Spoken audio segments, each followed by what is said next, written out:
Serví el vino para el brindis. Mi suegra dijo, el servicio no come con la familia.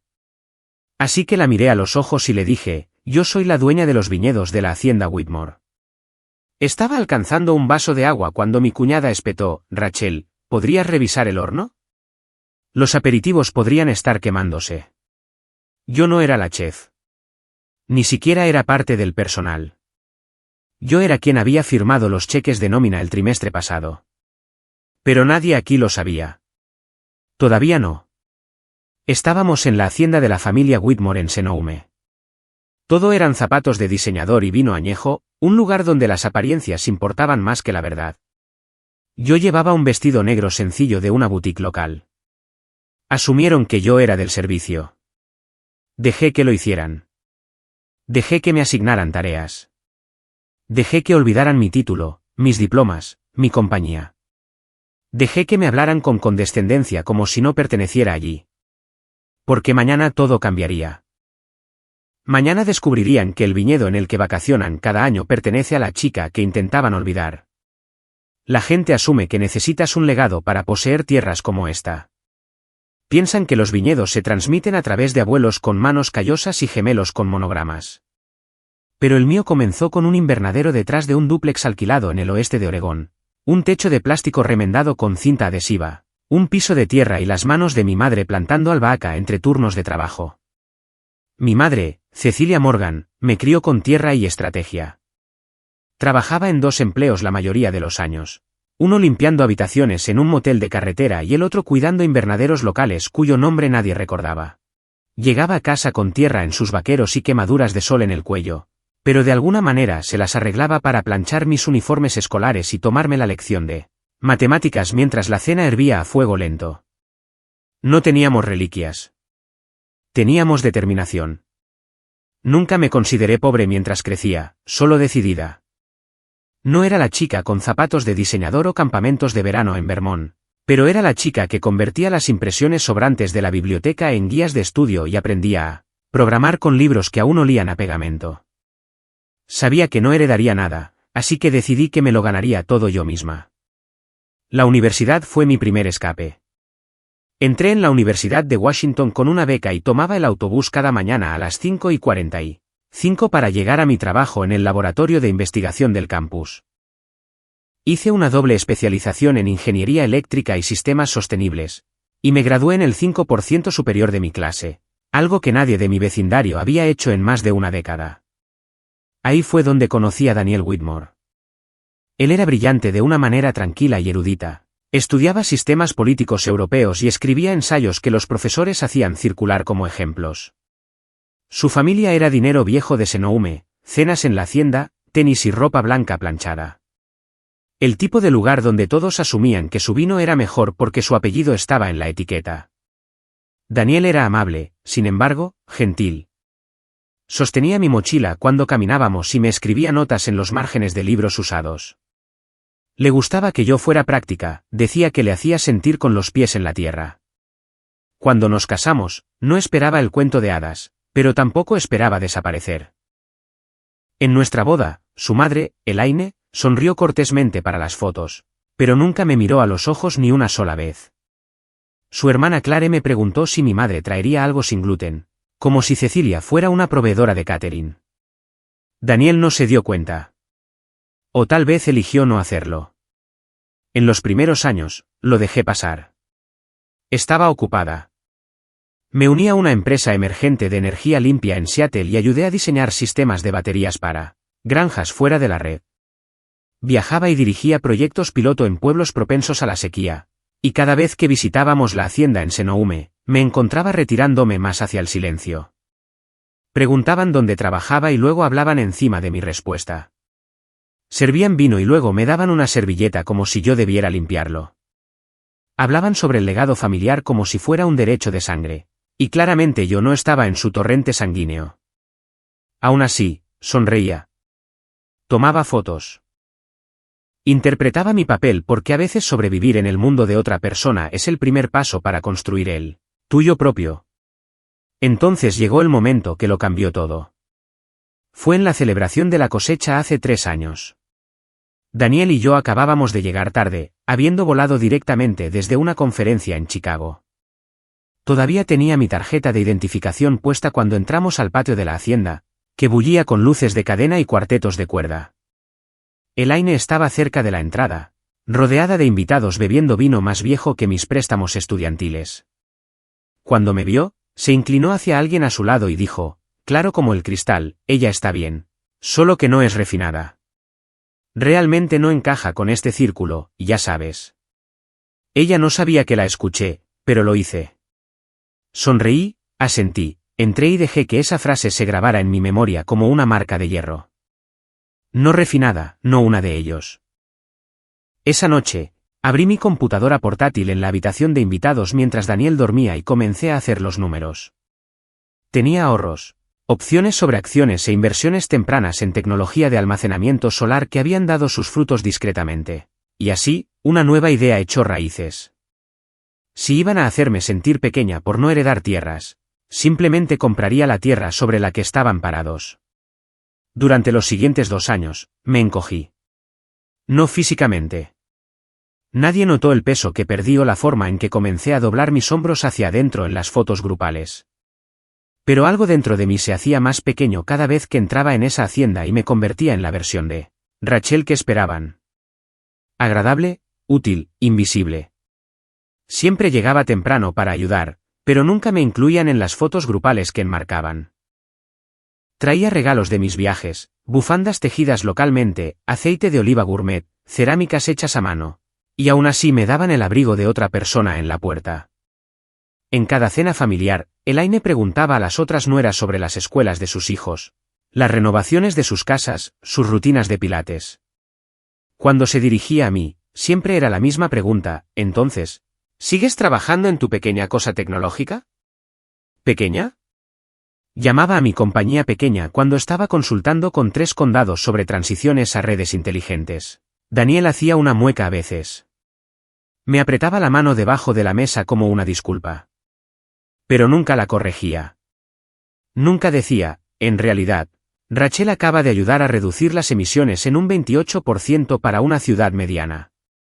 Nunca decía que dirigía equipos en 2 estados y asesoraba a pasantes que la idolatraban. No, él simplemente sonreía y me decía después, ella no tiene mala intención. Es una cosa generacional. Pero el daño no tiene que ser agudo para dejar moretones. A veces vienen susurros, del tipo que te desgastan, como el agua alisando la piedra. En una reunión de primavera, pasé horas ayudando a poner la mesa en el patio del viñedo, arreglando ramitas de romero, doblando servilletas, revisando tarjetas de lugar. Cuando comenzó la cena, solo había 14 sillas. Había 15 personas. Ofrecí comer adentro. Nadie se opuso. Más tarde esa noche, Daniel dijo que no se había dado cuenta. Le creí, y eso lo hizo peor. Hubo la vez que horneé una tarta de cítricos desde cero, la favorita de Elaine, y la dejé en la cocina con una nota. En el postre, ella elogió a los proveedores de catering, dijo que era lo mejor que habían hecho. Clare una vez me llamó notablemente sensata, frente a una mesa de invitados, y luego agregó con una risa, deben ser las raíces de granja, ¿verdad? No me veían. No realmente. Pero lo que veían o no veían moldeaba la forma en que me trataban. Y lentamente, sin darme cuenta, comencé a tratarme a mí misma de la misma manera. Dejé de corregir a la gente cuando se equivocaban con mi título. Dejé de mencionar nuevos proyectos a menos que alguien preguntara, y nadie lo hacía nunca. Dejé de usar tacones o maquillaje en eventos familiares, diciéndome a mí misma que prefería la comodidad cuando en realidad estaba tratando de no ser notada en absoluto. Me convertí en un fantasma en la casa de donde venía mi esposo. Y me dije a mí misma que estaba bien porque mi vida real existía fuera de sus puertas.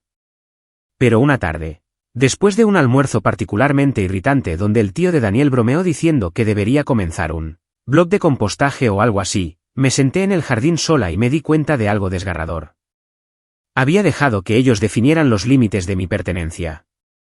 Y peor aún, había cumplido. Había permitido que me encogieran para encajar en su narrativa.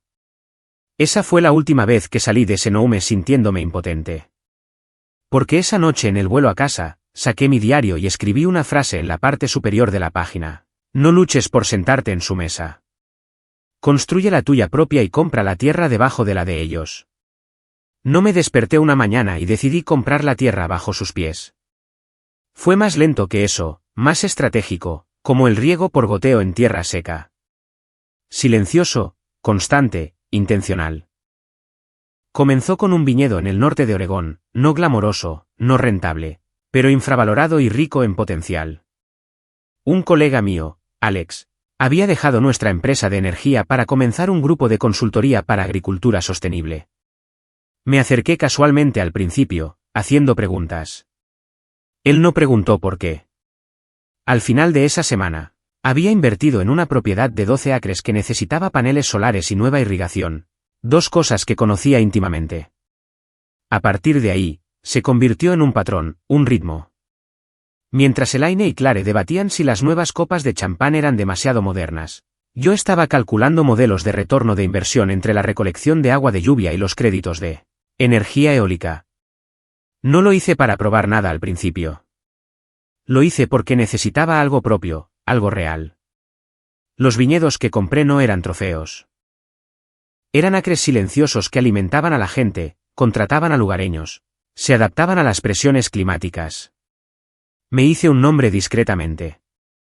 Mis participaciones estaban escondidas en una empresa fantasma, Northwood Harvest Partners, un nombre que elegí por el camino boscoso detrás de mi casa de la infancia. En 18 meses, Northwood adquirió acciones minoritarias en 4 viñedos en California. En 30 meses, éramos dueños mayoritarios en 3. Nunca se lo dije a Daniel, no porque no confiara en él, sino porque nunca preguntó. Notaba los viajes de negocios, Seattle, Napa, Santa Rosa, y nunca los cuestionaba. Asumía que estaba consultando para juntas públicas de energía. Y técnicamente, no estaba equivocado. Pero el silencio entre nosotros se convirtió en una especie de niebla, densa, tranquila y difícil de explicar una vez que estabas dentro de ella. A veces llegaba a casa de una visita al sitio, con las manos oliendo a tierra y lavanda, llena de emoción por un nuevo piloto de uva híbrida. Y él estaba calificando ensayos sobre la diplomacia de la Guerra Fría, demasiado distraído para notar el barro en mis botas. Y dejé de intentar tender puentes sobre la distancia. En cambio, construí más. Contraté a un equipo de operaciones eficiente pero brillante, un planificador de logística, un analista agrícola y un abogado a tiempo parcial que revisaba contratos de arrendamiento los domingos. Me reuní con enólogos que habían sido ignorados por las haciendas de dinero viejo. Escuché a los trabajadores estacionales sobre lo que se rompía, lo que se pudría, lo que nunca se arreglaba. Para el 4º año, Northwood estaba lista para su mayor adquisición hasta el momento, Viñedos Hacienda Whitmore, la finca que la familia de Daniel llamaba su casa de verano. La misma que Elaine usaba para galas festivas y almuerzos del legado de mujeres. La que habían hipotecado demasiado profundamente después de 2 malas cosechas y una costosa demanda por irrigación. Ni siquiera lo vieron venir. La propiedad había sido listada discretamente bajo una red de corredores que se especializaba en transiciones. Delegado privado. Mi equipo hizo una oferta a través de una entidad separada, Pine Soul LLC. Elaine ni siquiera parpadeó cuando mencionó en acción de gracias que algún comprador externo estaba dando vueltas, como un buitre. Se burló de la idea de que su tierra alguna vez estuviera en manos de extraños. Sonreí dentro de mi copa de vino y firmé el acuerdo de compra el lunes siguiente. El contrato incluía una cláusula que permitía a las familias del legado retener el acceso a eventos durante 5 años, un detalle que mantuve no por misericordia, sino por estrategia. No quería echarlos. Quería que llegaran como siempre, completamente inconscientes. Dejar que trajeran su vino, sus tarjetas de lugar, sus suposiciones presuntuosas. Dejar que miraran más allá de mí como siempre, porque cuando llegara el momento, quería que su sorpresa fuera pura, añeja y sin filtrar. La hacienda Whitmore siempre había parecido intocable. Se asentaba en una suave pendiente de colinas bañadas por el sol enmarcadas por hileras de lavanda y vides de sárdena que se extendían como cabello perfectamente peinado. Había historias de que partes de la tierra se remontaban a la fiebre del oro, que el bisabuelo de Daniel construyó la bodega de piedra a mano. La familia hablaba de ello como si fuera su derecho de nacimiento, no solo una propiedad. Pero los derechos de nacimiento no pagan préstamos bancarios. Las primeras grietas fueron pequeños susurros mayormente. Elaine preocupándose por una nueva regulación de zonificación. Clare insinuando algunos problemas con el flujo de efectivo durante una de sus divagaciones de brunch de yoga. Daniel lo descartó como cíclico, diciendo que todos los viñedos tenían años difíciles. Luego la gala se redujo. Cada verano, los Whitmore organizaban una gala benéfica de vino para una junta de museo local.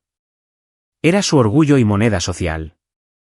Pero ese año, el lugar cambió del césped de su hacienda a un salón alquilado en Santa Rosa. Elaine dijo que era para facilitar el estacionamiento. Yo sabía la verdad. Luego vino la fisura más grande. La hacienda perdió su demanda por un sistema de desviación de agua que habían instalado ilegalmente hace 2 décadas, algo de lo que Elaine una vez se jactó como una pequeña solución inteligente. El tribunal no estuvo de acuerdo. La multa fue alta. Las reparaciones fueron peores. Intentaron llegar a un acuerdo en silencio, pero los acuerdos no son baratos. Así que hicieron lo que hacen las familias orgullosas cuando nadie está mirando. Vendieron discretamente a través de una agencia privada de transferencia de legado. El listado era silencioso, oculto detrás del lenguaje corporativo y una cláusula de no divulgación que habría hecho sonrojar a un fondo de cobertura, pero no lo suficientemente silencioso para mí. Para cuando su corredor contactó a Pine Soul LLC, estábamos listos. Mi equipo se movió rápidamente, inspecciones, valoraciones, contraofertas. La hacienda estaba sobreapalancada. Su desesperación se mostraba en las concesiones. Me aseguré de que la cláusula de acceso a eventos permaneciera intacta. 5 años de derechos de reunión para la familia del legado, decía el documento. Hasta 4 eventos estacionales anualmente. Era perfecto. No quería venganza. Quería un ritual. Quería que siguieran viniendo año tras año, inconscientes de que la tierra bajo sus copas de champán ahora llevaba mi nombre. Daniel se enteró de la venta por un mensaje de texto grupal que envió Clare lleno de optimismo pasivo-agresivo. La nueva propiedad podría ser genial, escribió. Tal vez realmente arreglen el techo en el ala norte. Él lo leyó en voz alta y luego se rió. ¿Te imaginas a extraños dirigiendo la hacienda? Solo sonreí y besé su mejilla. No sé qué se sintió más agudo, su risa o la facilidad con la que permanecí en silencio. Regresé el verano siguiente como si nada hubiera cambiado. La misma maleta, el mismo vestido de algodón sencillo, la misma sonrisa cautelosa cuando Elaine me abrazó con ambos brazos, pero nada de su corazón. La familia se reunió como siempre lo hacía, chocando copas, saludando a los viejos trabajadores del viñedo como realeza, felicitándose mutuamente por, bueno, ser ellos mismos. Clare se había teñido el pelo de rubio champán. El tío Grant trajo una nueva novia de la mitad de su edad y el doble de su ego. Daniel ayudó a descargar cajas de vino como si nunca se hubiera perdido una cosecha. Nadie se dio cuenta cuando me aparté para atender una llamada telefónica de Ethan, el nuevo gerente de la hacienda que había seleccionado personalmente hace 6 meses. Bienvenida de nuevo, jefa, dijo. Sonreí. Démosles el fin de semana, luego empezamos.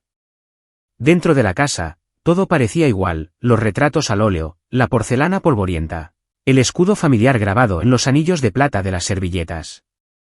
Pero bajo la superficie, cada contrato, cada título de propiedad, cada código de seguridad había cambiado de manos. A las mías. El personal de cocina llevaba uniformes nuevos, algodón de origen sostenible con un nuevo logotipo bordado en la manga, Northwood Harvest. Clare ni siquiera parpadeó. Pensó que era un nuevo patrocinador. En la segunda noche, mientras poníamos la mesa larga bajo el enrejado del viñedo, Elaine me entregó una pila de tarjetas del lugar y dijo, Rachel, querida, ¿te importaría poner estas? Siempre lo haces tan pulcramente. No, por favor. Sin duda. Tomé las tarjetas, las coloqué una por una. La mía, como siempre, estaba en el extremo más alejado junto al ventilador cerca de la entrada de los camareros. Nadie se dio cuenta. Ese era el punto.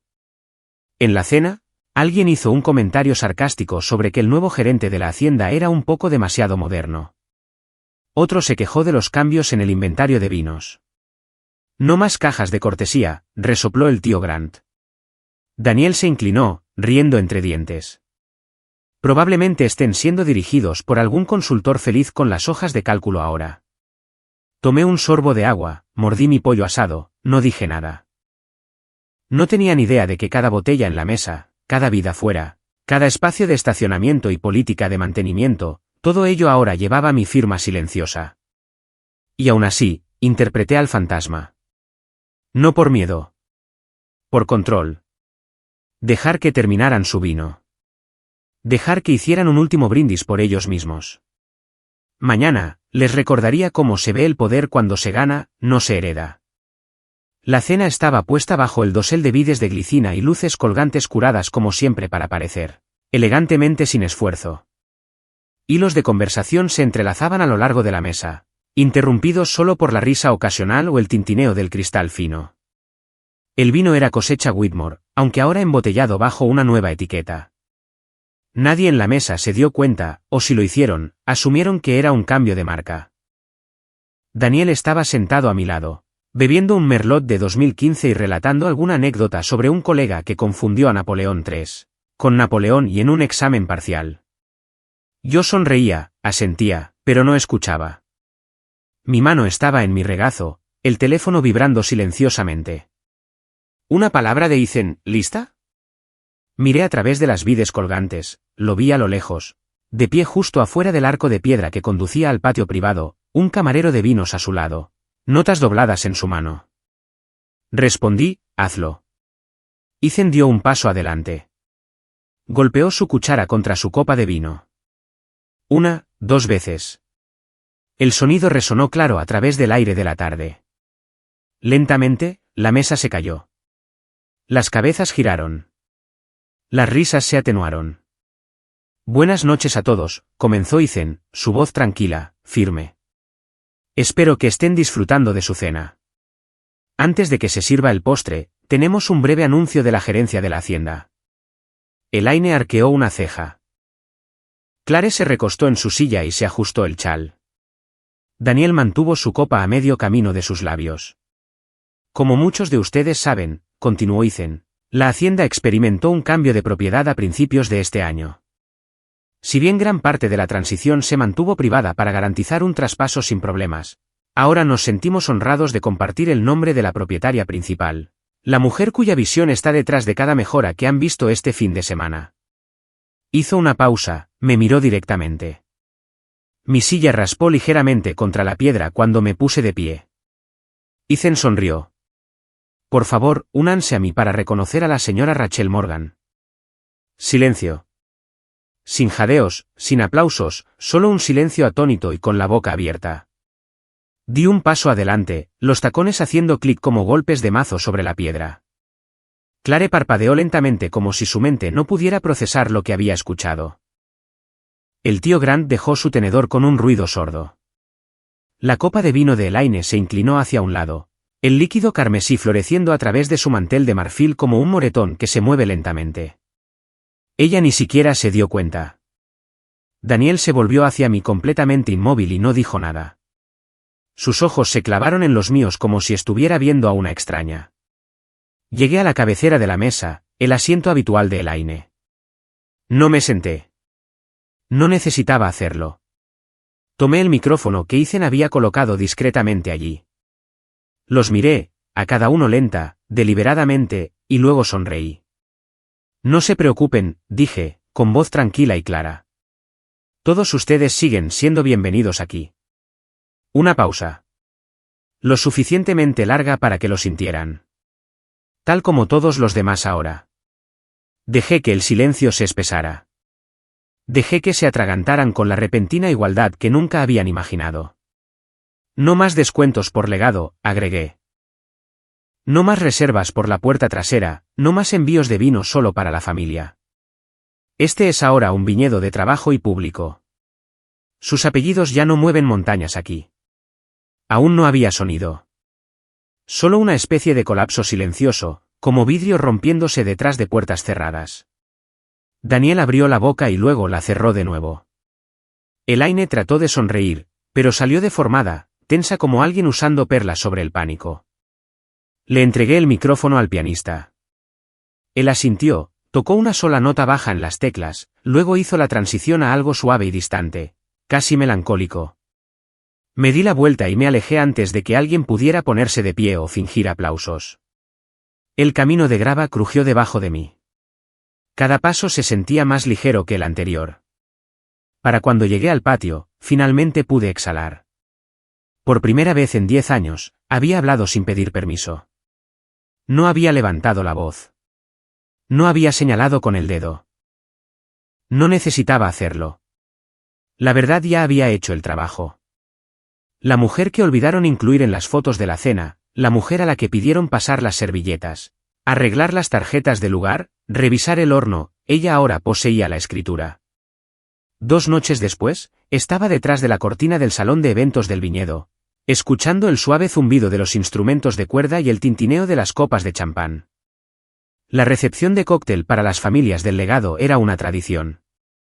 Por lo general, Elaine daba un breve discurso sobre la herencia comunitaria y el mantenimiento del nombre Whitmore. Este año, ella no fue invitada a hablar.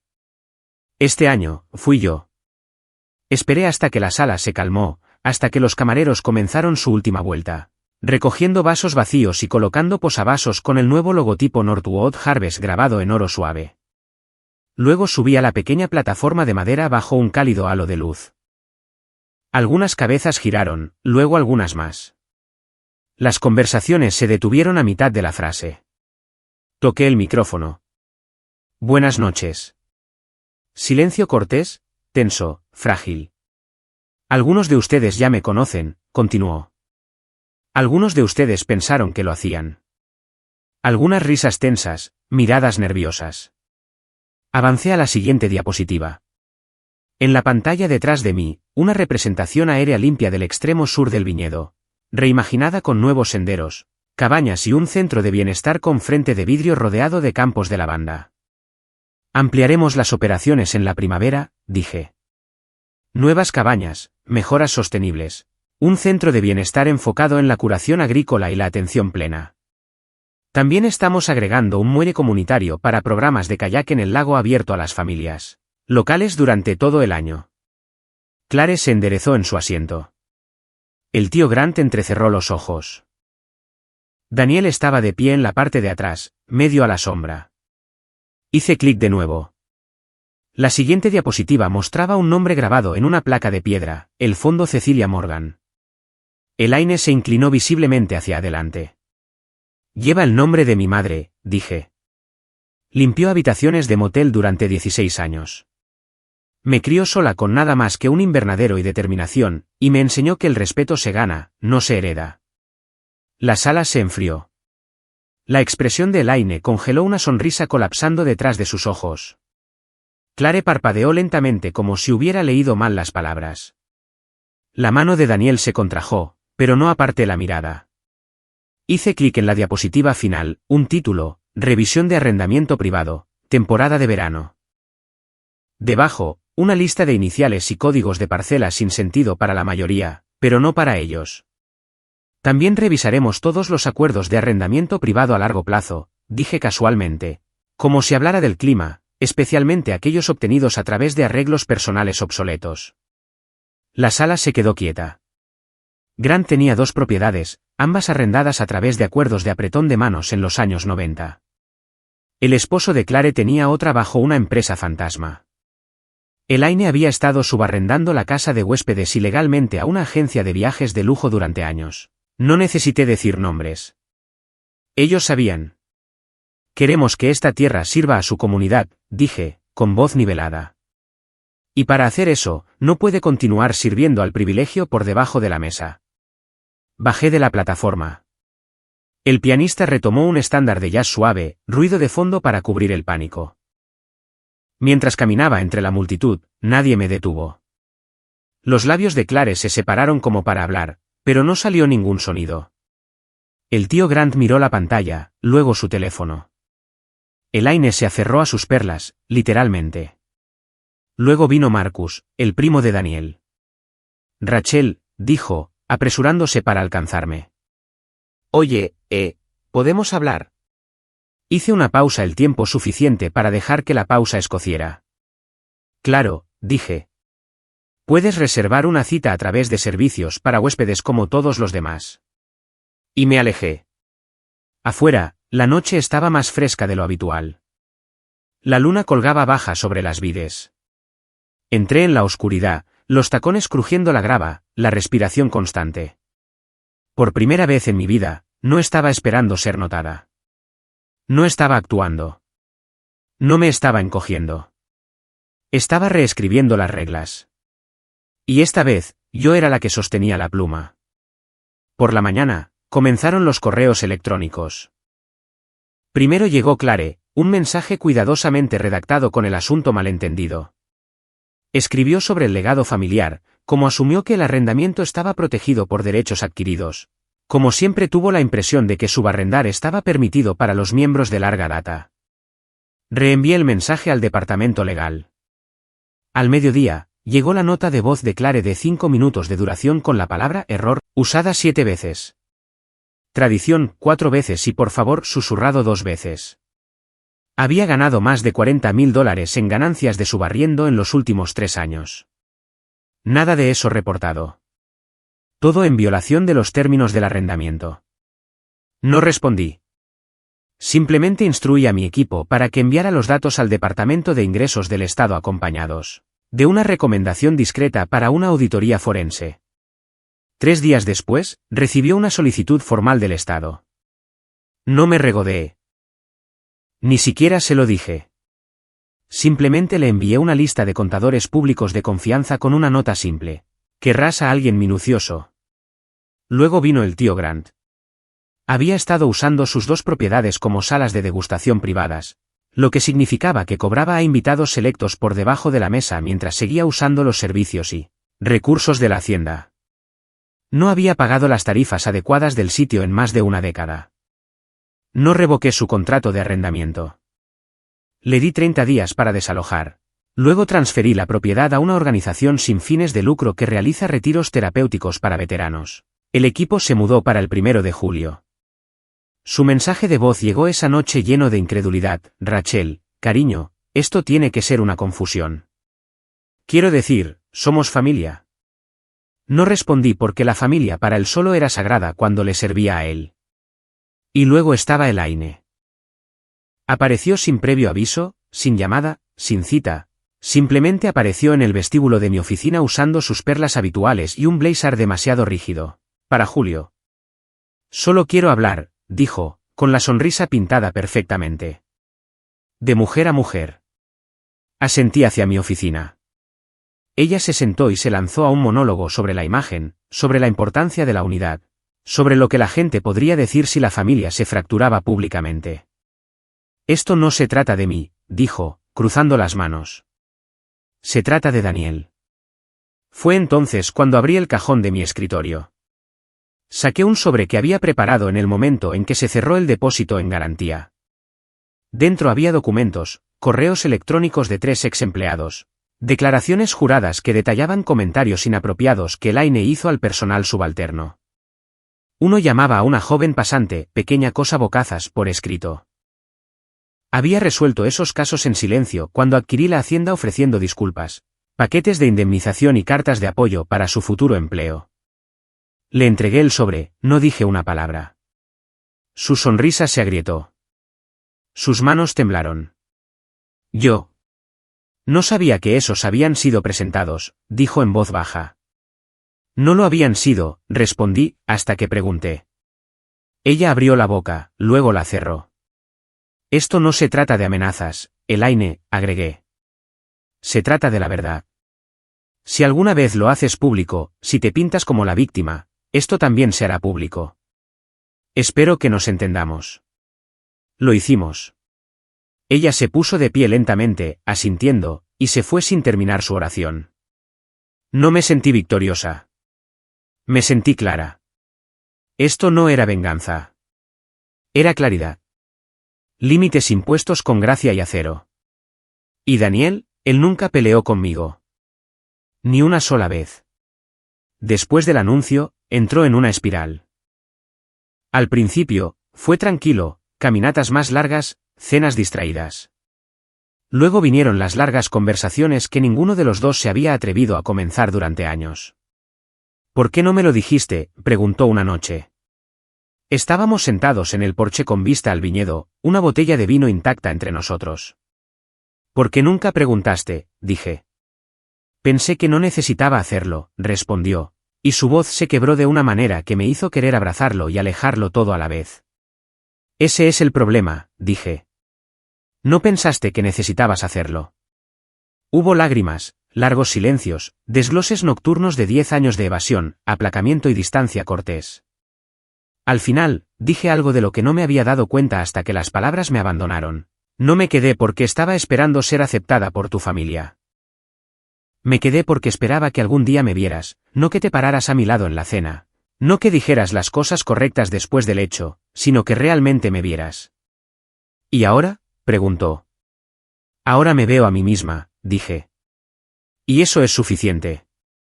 Se mudó unas semanas después en silencio, respetuosamente. No enemigos, pero ya no socios. Y de alguna manera eso dolió menos de lo que pensé que dolería porque no me alejaba amargada. Me alejaba completa. 3 días después, me desperté antes del amanecer. Sin alarma, sin correos electrónicos, solo instinto.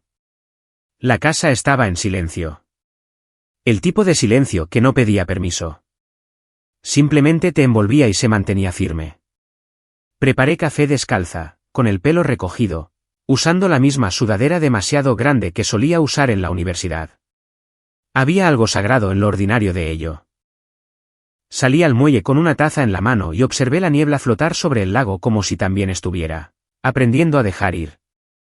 Por primera vez en una década, sentí que no estaba conteniendo la respiración. No por una invitación, no por aprobación, no para que alguien me notara en la mesa, solo quietud. Y fue suficiente. El viñedo abajo estaba tranquilo. Hileras de vides alineadas como pinceladas contra las colinas. En algún lugar más allá de ellas, las cuadrillas se preparaban para la construcción del centro de bienestar. Los planes estaban en marcha, las raíces expandiéndose. Ya no estaba esperando ser aceptada. Estaba decidiendo qué venía después. Más tarde esa mañana, recorrí los terrenos con Ethan. Hablamos sobre la reconstrucción del invernadero este, el que se había derrumbado durante la tormenta del invierno pasado. Le dije que quería ponerle el nombre de mi madre. Él asintió sin necesitar una explicación. El personal nos cruzó y sonrió, no por miedo u obligación, sino porque finalmente sabían quién era yo, y porque yo les devolvía la mirada. No había más fingimiento, no más encogimiento para encajar en una habitación que nunca estuvo destinada a contenerme. Esa tarde, redacté una carta a los empleados a largo plazo de la hacienda, los que habían trabajado bajo 3 generaciones de Whitmore y habían sido olvidados en cada boletín. En ella, les agradecí. Les dije que esta tierra no solo estaba cambiando de dueños, estaba cambiando de valores. Y si alguna vez querían proponer una idea, un recuerdo, una lección que se hubiera pasado por alto, mi puerta estaba abierta siempre. La firmé con mi nombre completo, no como una formalidad, sino como una promesa, Rachel Morgan, propietaria, Northwood Harvest.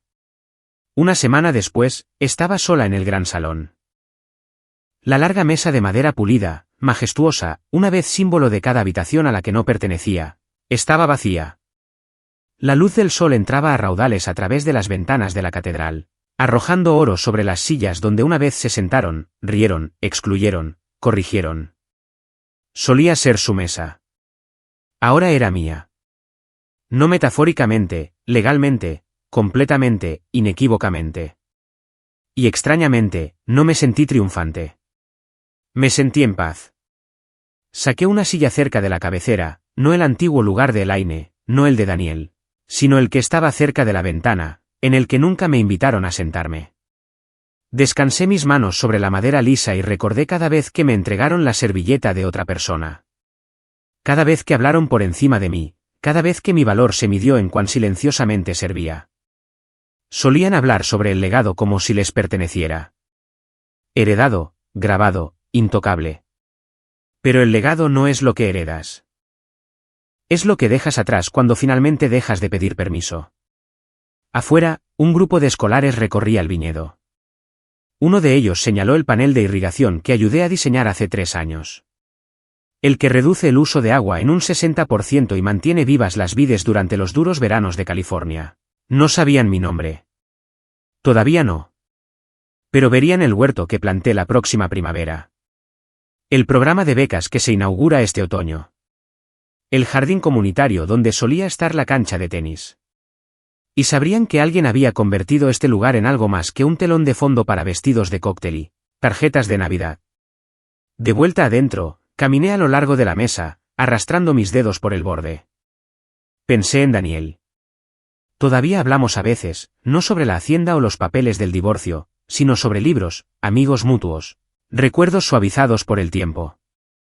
No hay amargura, solo espacio. Y finalmente, honestidad. Pensé en mi madre. ¿Qué diría ella si viera este lugar? La galería con su nombre grabado en vidrio, el viejo invernadero ahora restaurado con un nuevo techo solar. Ella nunca se vio a sí misma como una mujer de poder. Pero sus manos construyeron mis cimientos. Y pensé en la versión de mí que cruzó por primera vez estas puertas hace 10 años, agarrando una ensaladera, sonriendo demasiado, rezando para no derramar nada sobre las servilletas de lino. Ella pensaba que si era lo suficientemente callada, lo suficientemente educada, lo suficientemente útil, se le permitiría pertenecer. Si pudiera hablar con ella ahora, no le diría que fuera más ruidosa. Le diría, nunca estuviste destinada a encajar en su mundo. Estabas destinada a construir el tuyo propio. ¿Y lo hiciste? Antes de salir de la habitación, me volví una última vez. No para recordar, sino para anclar la verdad de que cuando se negaron a darme un asiento, construí la mesa. Y no es solo mía.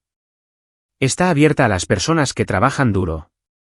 A los ignorados, a las mujeres como mi madre, invisibles para la historia, pero feroces en impacto. Así que, dejen que levanten sus copas en otro lugar. Yo estaré aquí construyendo algo que no necesita su apellido para importar.